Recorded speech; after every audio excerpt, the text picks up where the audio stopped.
नमस्कार साथियों, मैं हरिराम कुमार आप सभी का तहे दिल से बहुत बहुत स्वागत करता हूं। आज का जो बहुत ही खास चैप्टर है वो है रेस्पिरेशन, जिसे हिंदी में कहते हैं श्वसन।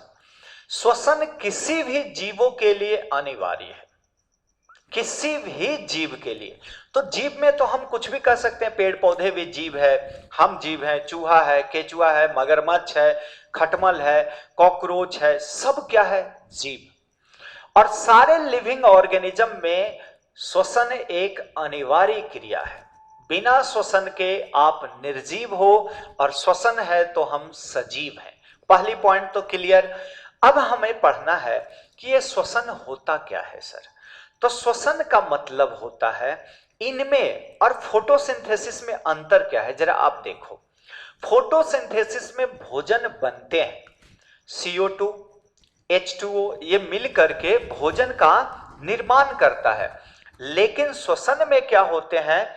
भोजन का ब्रेक डाउन होते हैं। जरा एक पॉइंट देखें, आपने फोटोसिंथेसिस में क्या देखा था? CO2 प्लस H2O ये मिल करके किसकी सहायता से? लाइट की सहायता से।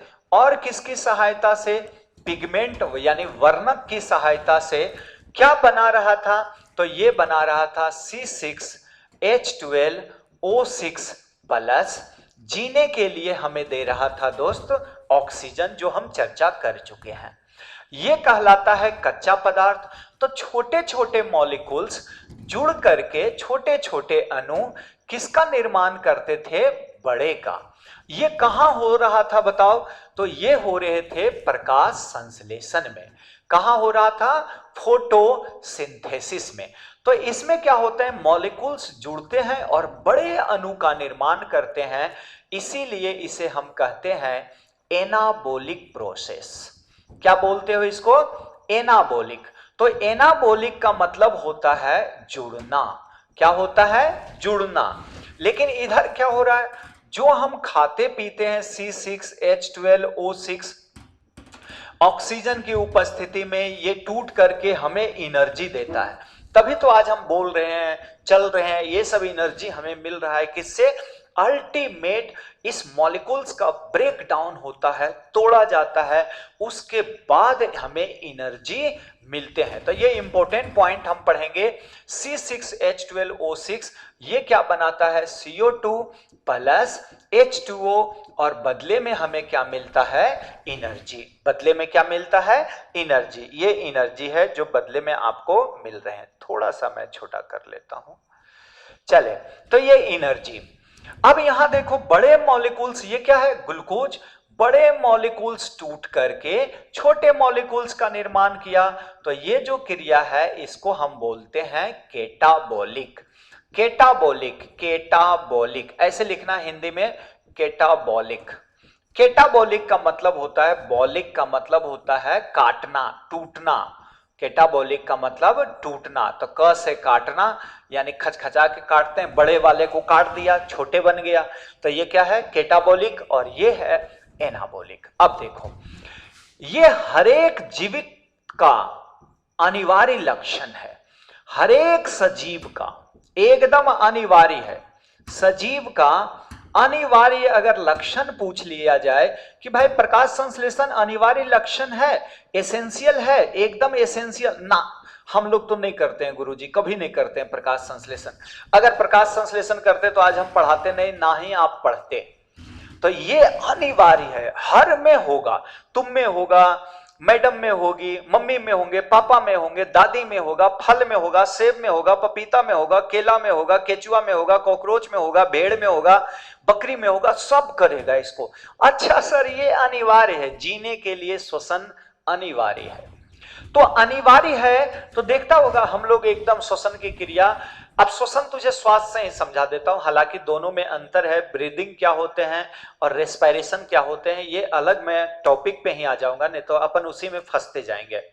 अभी आप ऐसे ही समझ लो, ये जो ऑक्सीजन लेते हैं इसका भी उपयोग होगा हमें कहाँ, भोजन को तोड़ने में यानी जलाने में। जब ऑक्सीजन रहता है इसका मतलब है जलाना, जलेगा, और जलेगा तो टूटेगा।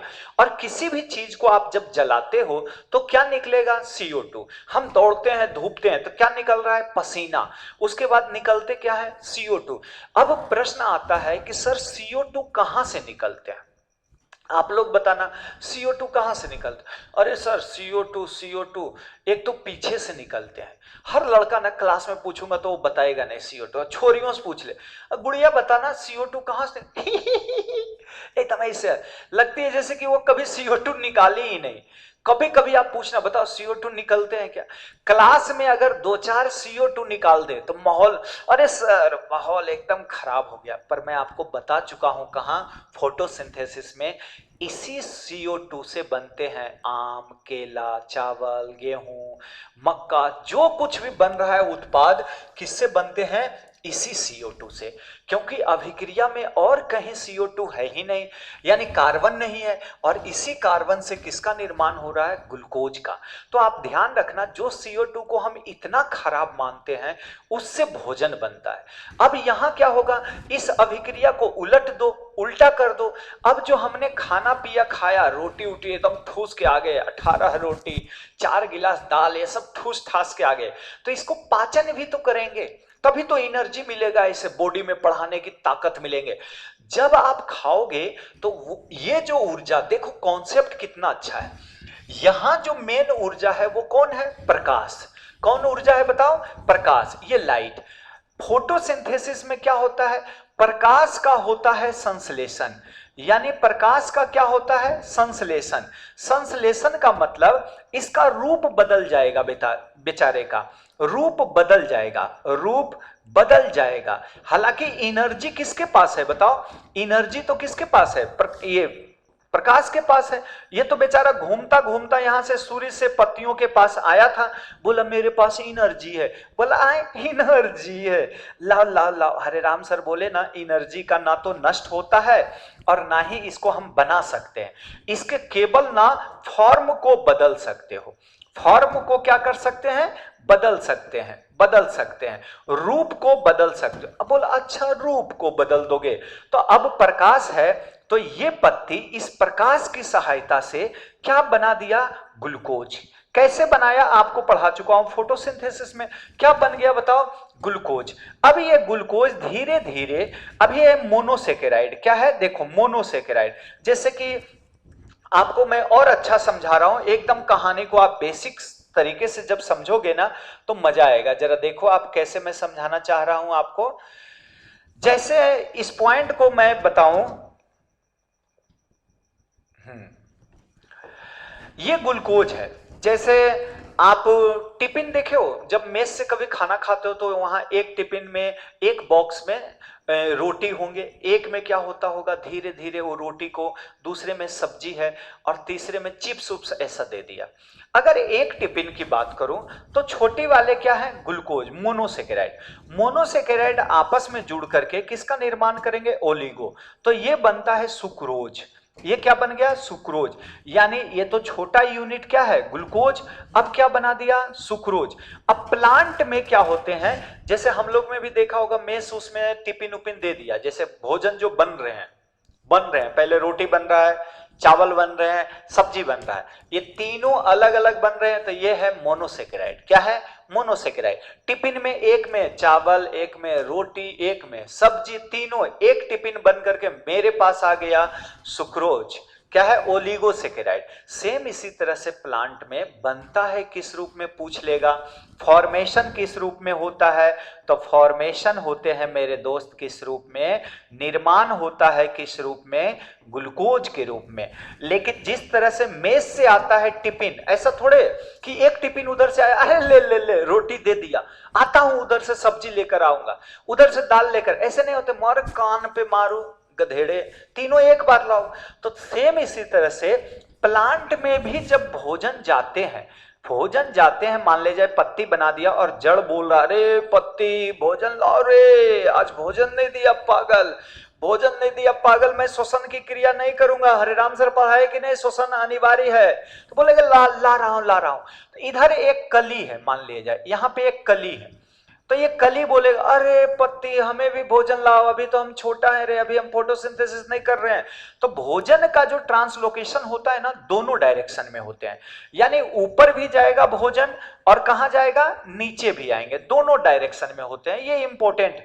अब आपको पूछेगा लेकिन जल अगर बात करें, पानी की बात करूं, तो पानी देखा होगा एकदम जड़ से ऐसा ऐसा ऐसा ऐसा ऐसा ऐसा होता होता होता ये पत्ती में आ जाएंगे। तो पानी की डायरेक्शन तो एक ही में है, तो पानी जाता किसके थ्रू है जानते हो, जाइलम के थ्रू, और डायरेक्शन क्या है इसका, यूनी, यानी एक ही डायरेक्शन में होंगे।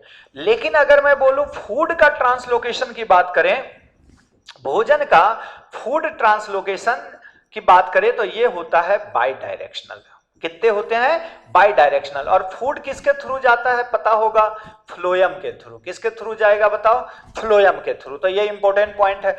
और किस रूप में जाते हैं, ये इंपॉर्टेंट, किस रूप में जाते हैं, तो भोजन जाता है सुक्रोज के रूप में। किस रूप में जाएगा, सुक्रोज के रूप में। तो सुक्रोज आपको समझ में आ गया।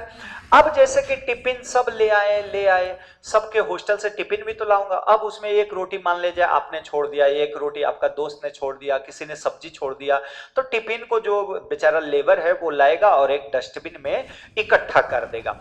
तो इकट्ठा जो प्लांट में भी होते हैं वो होता है स्टार्च के रूप में। किस रूप में होता है, स्टार्च के रूप में। तो बताओ स्टोरेज किस रूप में होता है, भोजन प्लांट में स्टोरेज किस रूप में, स्टार्च के रूप में। ट्रांसलोकेशन को बोलते हैं स्थानांतरण, एक जगह से दूसरे जगह किस रूप में जाता है, तो ये जाते हैं सुक्रोज के रूप में। तो ये पॉइंट को अब हम और अच्छे से समझेंगे इस चैप्टर को समझने से पहले कि एक्चुअल में सर कहानी क्या कहना चाह रहा है। कहानी ये बताना चाह रहा है आपको कि सपोज दैट यह एक प्लांट था और इस प्लांट में आपने क्या किया, यहां से फोटोसिंथेसिस। तो एक्चुअल में सोर्स ऑफ एनर्जी कौन है, ऊर्जा का स्रोत कौन है मेरे दोस्त, तो ऊर्जा का स्रोत है गुरुजी सूर्य। बिल्कुल सही बात है। और ये सूर्य फोटोसिंथेसिस कर करके इसी पत्ती में बना क्या दिया, ग्लूकोज। क्या बना दिया, ग्लूकोज। ठीक है, अब मान लिया जाए ये ग्लूकोज का क्या हुआ बताओ, ये बन गया अब किस रूप में, सुक्रोज के रूप में। किस रूप में बन गया, सुक्रोज के रूप में, या कह सकते हो ये ग्लूकोज फ्रक्टोज के रूप में चेंज हो रहे हैं। अब या तो आप सुक्रोज ले लेते हो, या तो हम ज्यादातर फलों से जो खाते हैं वो क्या खाते हैं, स्टार्च। क्या खाते हो, स्टार्च। तो ये स्टार्च के रूप में अनाज में, दाने में, चना में, इन सब में कार्बोहाइड्रेट जो होता है, इसको हम क्या लिख दें, कार्बोहाइड्रेट। कार्बोहाइड्रेट किस रूप में संचय हो गया, तो ये हो गया स्टार्च के रूप में। आप समझो पॉइंट को। अब ये यहां पे सपोज दैट ये गेहूं के दाने हैं। क्या है ये, गेहूं के दाना है, इंपॉर्टेंट है। अब इसमें है क्या, अब मैं तीनों नहीं बोलूंगा, आपसे क्या बोलूंगा, कार्बोहाइड्रेट। क्या बोलूंगा, गेहूं के दाने में क्या है, कार्बोहाइड्रेट, या चावल में क्या है, कार्बोहाइड्रेट, जो किससे बना था, CO2 प्लस H2O। यहां पे एनर्जी का काम कौन किया था, लाइट। उसके बाद क्या था, पेड़ पौधे में अपना खुद का वर्णक था और बनाया क्या, C6H12O6 प्लस O2। सही बात है ये। तो ये पॉइंट अपने को समझ में आया कि यहां से बना है गुरुजी अभी कार्बोहाइड्रेट। अब इस कार्बोहाइड्रेट में एनर्जी तो है, लेकिन ये एनर्जी कहां से आया था, सूर्य से आया था। अब इस कार्बोहाइड्रेट का अगर फॉर्मूला लिखो तो क्या है, C6H12O6, यानी ये सूर्य की किरण यानी जो प्रकाश है वो किस ऊर्जा में चेंज हो गया, तो ये चेंज हो गया इसमें। तो लाइट एनर्जी जो है ये कौन सी ऊर्जा है, लाइट ऊर्जा। ये परिवर्तित हो गया, इसे हम कहते हैं केमिकल एनर्जी। क्या बोलते हो इसको, केमिकल, जिसे हम बोलते हैं रासायनिक ऊर्जा। कौन सी ऊर्जा में परिवर्तित हो गया, रासायनिक ऊर्जा। अब ये रासायनिक ऊर्जा जो आपके पास आ गया, ये गया मनुष्य में। किस में गया, मानव में। किस रूप में गया? रोटी के रूप में, चावल के रूप में, हो सकता है कोई लड़का दाल खा रहा है, तो दाल खा रहा है तो बताओ यहां कार्बोहाइड्रेट होंगे, एक पॉइंट। यहां कार्बोहाइड्रेट नहीं होगा गुरुजी, यहां होंगे प्रोटीन। अब मान लिया जाए कोई लड़का तेल पी रहा है, घी खा रहा है, तो उसके क्या होंगे बताओ? तेल घी में। तो यहां अब तीसरा जो आपका पदार्थ आएगा इसे हम कहेंगे वसा, यानी कि फैट। क्या होगा? या तो कार्बोहाइड्रेट हो सकते हैं, या तो प्रोटीन ऊर्जा दे सकता है, या तो वसा दे सकता है। तो ये तीन जो पदार्थ हैं, कौन कौन? कार्बोहाइड्रेट, प्रोटीन और वसा। इसका श्वसन होगा, यानी ये जलेंगे तभी तो ऊर्जा देगा। इसी को हम कहते हैं श्वसनी पदार्थ। क्या बोलते हो इसको? श्वसनी पदार्थ। यानी अगर पूछा जाए कि आपको रेस्पायरेटरी मटेरियल कौन है, सर रेस्पायरेटरी मटेरियल जिसका श्वसन होगा और श्वसन होने के बाद हमें ऊर्जा मिलेंगे, तो रेस्पायरेटरी सब्सटेंस क्या है? कार्बोहाइड्रेट, प्रोटीन और वसा। रेस्पायरेटरी सब्सटेंस कौन है? कार्बोहाइड्रेट, प्रोटीन और वसा। ठीक है, अब चलो मानव के यहां तीनों आ गए, रोटी भी आ गया, दाल भी आ गए, तेल भी आ गया। अब मनुष्य क्या होगा? इसमें होंगे रेस्पायरेशन की क्रिया। अब देखो अभी तक कौन सी एनर्जी थे हमारे? Chemical energy. अब ये मानव अगर बोल रहा है तो कौन सी एनर्जी में चेंज हो जाएगा बताओ? साउंड एनर्जी में। जो आप खा पी करके आए हो, अगर 2 घंटा मैं पढ़ा रहा हूं तो कौन सी एनर्जी में वो चेंज हो रहा है? केमिकल एनर्जी, साउंड एनर्जी में। कोई क्रिकेट खेल रहा है तो ये कौन सी एनर्जी में चेंज हो गया? मैकेनिकल एनर्जी में, जिसे हम कहते हैं यांत्रिक ऊर्जा। कौन सी ऊर्जा में चेंज हो गया? यांत्रिक ऊर्जा। और ये कौन सी ऊर्जा है मेरे दोस्त? ध्वनि ऊर्जा। हिंदी देखना, ध्वनि गलत है लिखा हुआ मुझे पता है। तो साउंड एनर्जी, मैकेनिकल एनर्जी। कोई डांस कर रहा है, झलक दिखला जा, झलक दिखला जा, तो ये डांस में, तो ये भी किस में आएंगे?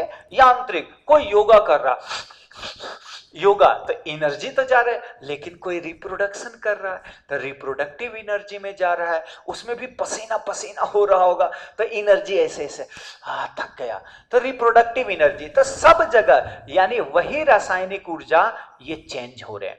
तो हमें सब मिला के समझना है कि एनर्जी का क्या होता है? ट्रांसफर होते रहते हैं। और इसमें श्वसनी पदार्थ कौन है? कार्बोहाइड्रेट, प्रोटीन और वसा। यहां तक आपने समझ गया। अब हम कहानी को कहां चल रहे थे जरा देखें, अब आप समझोगे ज्यादा अच्छा। तो मैंने आपसे क्या डिस्कस किया? ये तो जनरल इंट्रोडक्शन है कि बताओ फोटोसिंथेसिस क्या होते हैं। यह एक अनिवार्य लक्षण नहीं है, जबकि रेस्पायरेशन क्या है मेरे दोस्त? ये अनिवार्य लक्षण है। ये क्या है? अनिवार्य लक्षण है, एकदम अनिवार्य है। किसके लिए?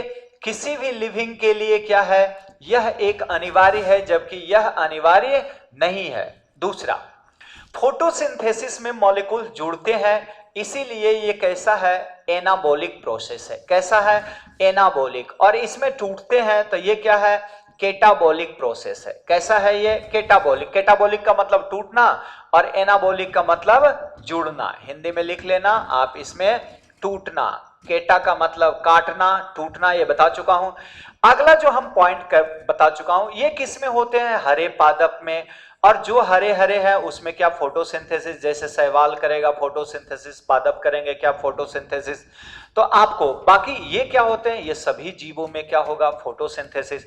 ये दिन में होते हैं, ज्यादातर क्या होते हैं? दिन में। हालांकि कुछ कैम प्लांट हैं जो कहां करते हैं? रात में। प्रश्न पूछ लेता है कि फोटोसिंथेसिस दिन रात दोनों, तो आंसर टिक करोगे दोनों।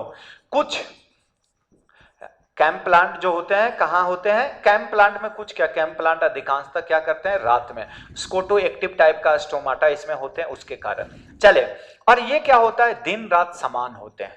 दिन प्लस रात क्या होता है? समान तरीके से। ऐसा नहीं कि रात में श्वास वास लेना आप कम कर देते हो, ऐसा मत कर देना, बराबर होते हैं। यहां रात में ज्यादा होगा और दिन में क्या होंगे? सॉरी, दिन में ज्यादा होगा, रात में क्या होंगे? कम।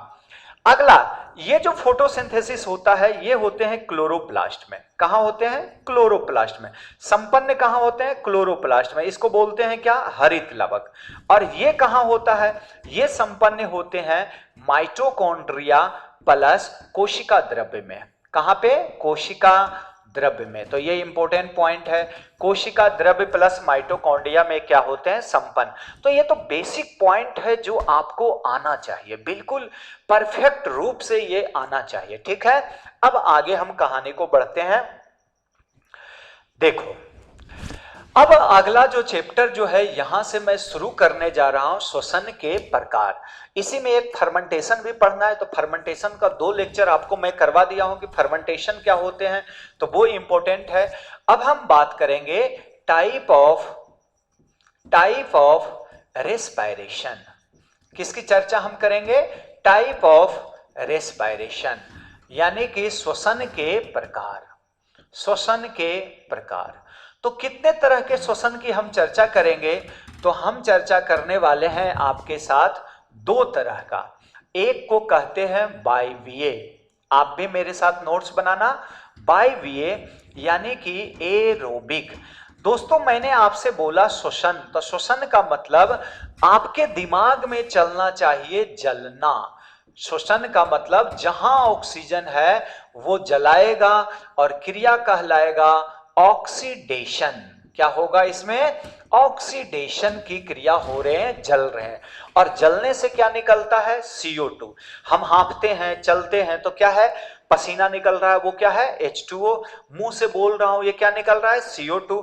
मैंने अभी आपको प्रश्न पूछा था, CO2 कहां से निकलते हैं? हमारे शरीर में जितने छिद्र हैं इन सबसे क्या निकलता है? CO2। अगर इन सारे शरीर के छिद्रों को बंद कर दिया जाए तो इंसान 4 मिनट में अपना समय खत्म, आपकी सेवाएं समाप्त।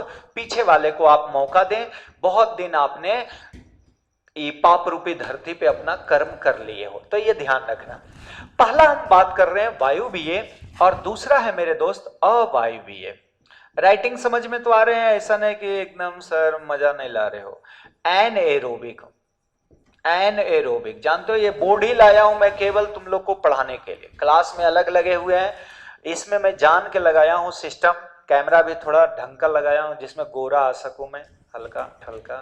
एक्चुअल में काला हूं पर आ जाता हूं इसमें।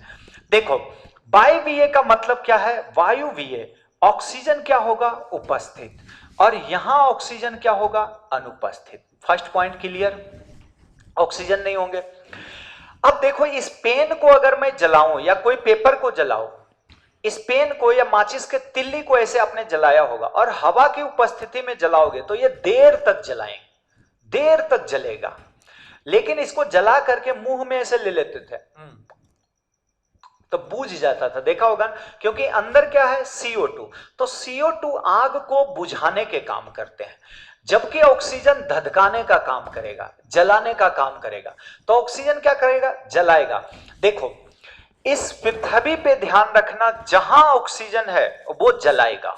हमारे शरीर के इर्द गिर्द भी ऑक्सीजन आता है, और हरे राम क्या कर रहा है, मजा आता है। ऑक्सीजन ऑक्सीजन ऑक्सीजन कभी नहीं छोड़ेगा। ऑक्सीजन अगर आपके संपर्क में आया तो आपको जलाएगा। जैसे एक लोहा है, लोहा को बहुत अहंकार था, सरिया, ओ मुझे कौन जलाने वाला है, मुझे कौन तोड़ने वाला है। ऑक्सीजन बार बार आया, और लोहा, ये रॉड है, और लोहा, कैसे हो आयरन, ठीक हो? बोला हाँ मैं ठीक हूं, बिल्कुल तंदुरुस्त हूं, एकदम धर्मेंद्र ने मेरा प्रचार किया है, एकदम TMH वाला सरिया हूं, मस्त हूं। बोला ठीक है। 2 साल 4 साल ये ऑक्सीजन आता गया, और आयरन कैसे हो? और बीच बीच में बारिश भी होने लगे। और आपको पता होगा, हवा और पानी किसी को नहीं छोड़ता है, किसी को नहीं। आपने रॉक का वेदरिंग भी पढ़ा होगा, अपर्दन, तो उसमें भी क्या करता है? चट्टानों को तोड़ने का काम कौन कर देता है? पानी। केमिकल वेदरिंग में आपको पढ़ाए होंगे सर। और ये जंग लगते हैं इसमें, जिसको बोलते हैं क्या? रस्टिंग, रस्ट, जंग लगना। तो जंग लगना आयरन है क्या? Fe2O3, और जंग लग गए XH2O। ये फॉर्मूला भी पूछ लेता है, XH2O, तो ध्यान रखना। अच्छा, दिखा नहीं होगा आपको, इधर लिख देता हूं, Fe2O3 XH2O, और समय के साथ ये मान इसका H2O का क्या होगा, बढ़ता जाएगा। इसीलिए कहता है कि एक लोहा लोहा लोहा और जंग लगेगा तो किसका वजन भारी होता है, ज्यादा होगा। तो जंग वाले का वजन क्या होगा, ज्यादा, क्योंकि समय के साथ इसमें क्या जुड़ते जाएंगे, पानी जुड़ते जाएगा।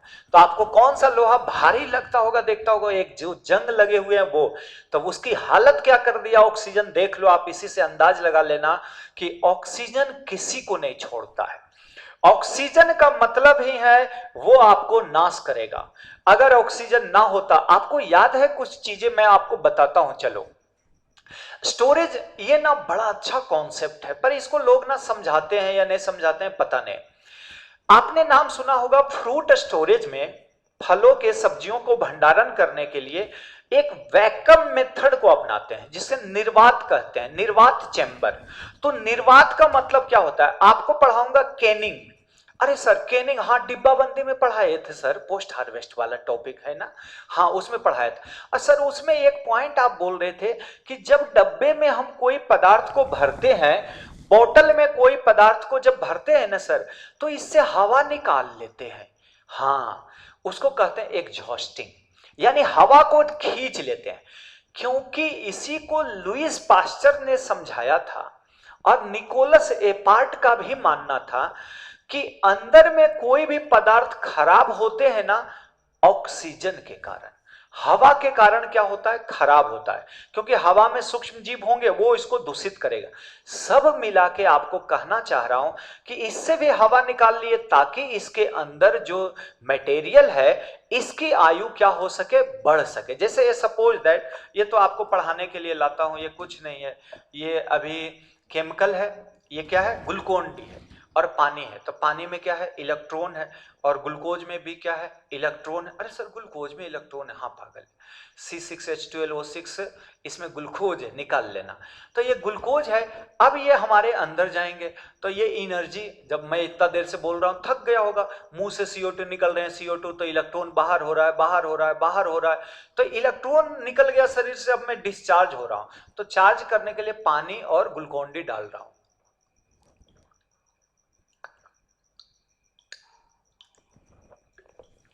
हाँ, इलेक्ट्रॉन आ गए अब मेरे अंदर, अब मैं धीरे धीरे चार्ज हो जाऊंगा। तो केमिकल एनर्जी वही अब चेंज होते रहेंगे, साउंड एनर्जी में चेंज हो जाएगा, ऐसे कर रहा हूं, यांत्रिक ऊर्जा में चेंज हो जाएंगे, ऐसे कर दिया तो इस एनर्जी में चेंज हो गया। चलो अब मैं यहां क्या समझाया कि ऑक्सीजन क्या करेगा, जलाने का। अब आपको समझ में तो आ रहा होगा कि ऑक्सीजन किसी को नहीं छोड़ता है। इवन इससे अच्छा नहीं, चंडलवा से अच्छा CO2 है।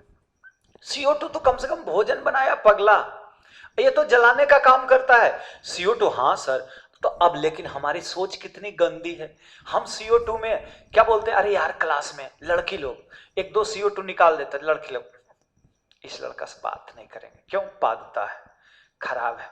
अरे उन लड़की को अब हरिराम सर का स्टूडेंट्स होगा, बोलेगा अरे बहन जी लो रोटी खाओ, तो खाएगी, बोले ये CO2 है, जो खा रही हो ना अंगूर, CO2 है। कैसे, जाके वीडियो देख लेना हरिराम सर का, रेस्पिरेशन का इंट्रोडक्शन का लेक्चर पढ़ाए हैं, तब वो लड़की को समझ में आएगा, अरे यार ये लोग मजेदार टीचर से पढ़ रहा है, हम तो फालतू जीवन काट रहे हैं। तो अब आपको समझ में आ गया CO2। ये क्लास को यही रखते हैं, टाइप ऑफ रेस्पिरेशन आपको नेक्स्ट क्लास में करवाता हूं, ठीक है, कि क्या होते हैं उसके अलग से करेंगे। आप नोट्स बनाते जा रहे हो, देखो दोस्त इतना मेहनत करता हूं, आप मेरे लाज रखना, मैं जॉब वॉब सब छोड़ करके इसी में लगा हूं, बीवी को दिया हूं तैयारी में लगवा, यूपीएससी की तैयारी करो, और मैं इसी में हूं कि जीवन में एक ऐसा काम कर जाऊंगा मैं एग्रीकल्चर या किसी और सेक्टर में, जो मेरे अंदर भगवान ने पोटेंशियल दिया कि पढ़ाने का गुण अच्छा है, ताकि मैं समाज में कुछ कर पाऊं बेहतर। और ये मेरा लक्ष्य है कि ज्यादा से ज्यादा लड़के आप लोग गवर्नमेंट जॉब में या कहीं भी रहो, जरूरी नहीं है, एक सक्सेस इंसान को ना नौकरी जरूरी है, कम से कम पढ़ लोगे ना कहीं तो अपना जीवन यापन कर सकते हो, बेरोजगार नहीं रहोगे।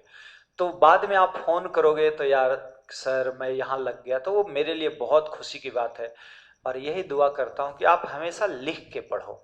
मैं खान सर का बहुत ही मेरे प्यारे गुरुजी हैं, मैं उनको आदरणीय मानता हूँ, मैं चाहता हूँ उनके 1% भी अगर कर जाऊं तो बहुत है, जिस तरह से वो आज इतनी भलाई कर रहे हैं, हालांकि आप जब कंपेयर करोगे ना तो खान सर और मेरे वीडियो में कोर्स वाइज कॉस्ट वाइज मेरे बहुत कम है।